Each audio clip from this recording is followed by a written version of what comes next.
The shaming has worked, and one of the things that we're seeing, aside from like Fresh and Fit and the whatever podcast, some of the things we're seeing now that we didn't used to see is women speaking up and talking about the piss in the pool from other women. And it kind of goes to what Shan's point, what she was saying about Jess Hilarious, when she commented about Sexy Red. Look, I ain't got nothing against you, but like, you part of that piss in this pool. And what happens is we as men, we're seeing a lot of this piss in the pool, and yes, we're casting this broad brush stroke of it being all women. So the women that are actually out here trying to find a husband or trying to move right and find a good man are saying, "Hey, ladies, y'all are effing it up for us," because that's what the men are talking about. We're hearing the men say this. So now that we have women speaking up, the shaming did work, and women were hearing it. Now, what I do think needs to happen is let women continue to make that push as we men start to push and advocate for better men. So if we are pushing for men to be better and the women start to speak up more about women being better, we can't save everybody, but you can really start this shift, and we can have more marriage-minded people making smarter decisions with their lives. I just wanted to go ahead and say that. So I have a hard time accepting that premise, right? Because the women who came up and started speaking up against women like Sexy Red, they didn't come speaking up because shaming was working. And it's not, I don't see it as an indication that shaming is working. It's more so a point of frustration that their perspective is not being represented. And you have a population of men who don't have access to those women or don't have the ability to see those women, where now it's a forceful presentation of another side of women, another group of women, so that you're not stuck in this like microcosm where only those women exist, right? And if we're honest, that's what started the red pill space in the first place, right? The majority of people who had microphones were men who didn't have red pill rhetoric or red pill thoughts. And those men got frustrated that they didn't see themselves represented in conversations. And so they created a space for themselves to be heard, right? That's not a reaction to shaming.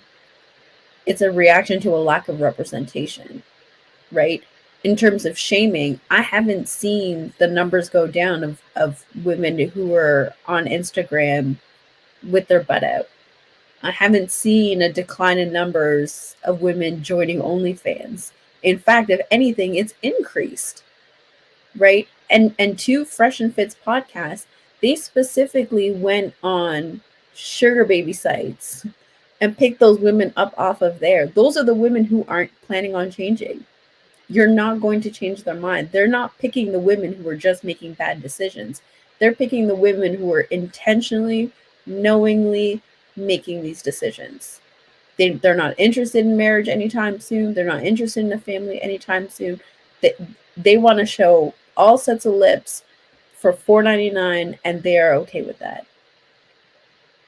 Lips. They get on there to get their following up, to share their Instagram, so now you can follow them.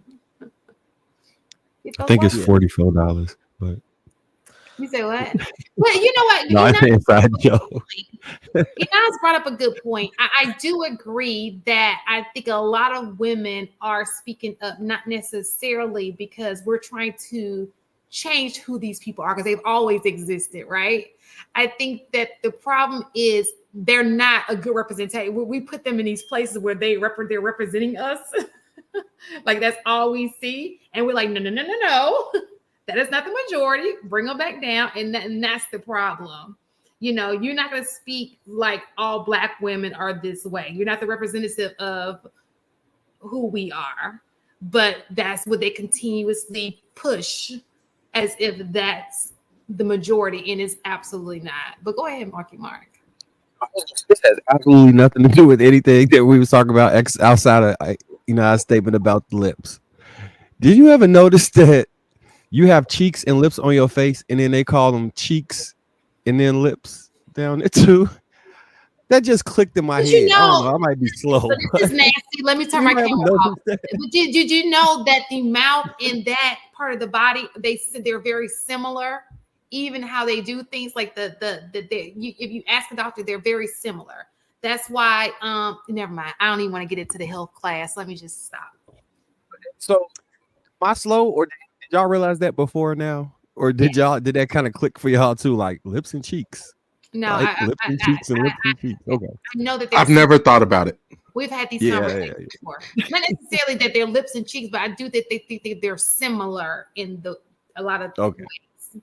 But some folks do talk out of the side of their ass, though. They be talking shit. Yeah. Like, Oh, yeah. Listen, them cheeks. Listen, to some people, those are cheeks too. That's the joke. That's the. But you said lips.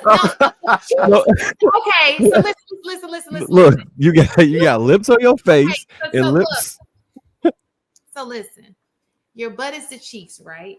That's what you're Right. saying.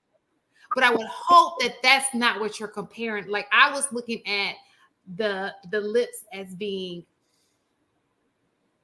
No. I was saying the lips is the opening to your vagina, and then the cheeks That's is what the I'm butt. talking about. Oh, okay. Yeah. You just got the joke slow. I think you just got the joke slow. Maybe I'm not. I don't mean. Listen. I'm horrible at getting my Thoughts out. right. Yeah, you gotta get the cobwebs off your lips so you can speak fast. Yeah. I think we're saying the same thing. Yeah, I want to go back to what Ina said. So I understand that the initial reason why the other women are speaking up, and you're saying that the reason why they're speaking up is not for shaming purposes, it's for representation purpose. Here's the problem that I have. I think it's a little bit of both.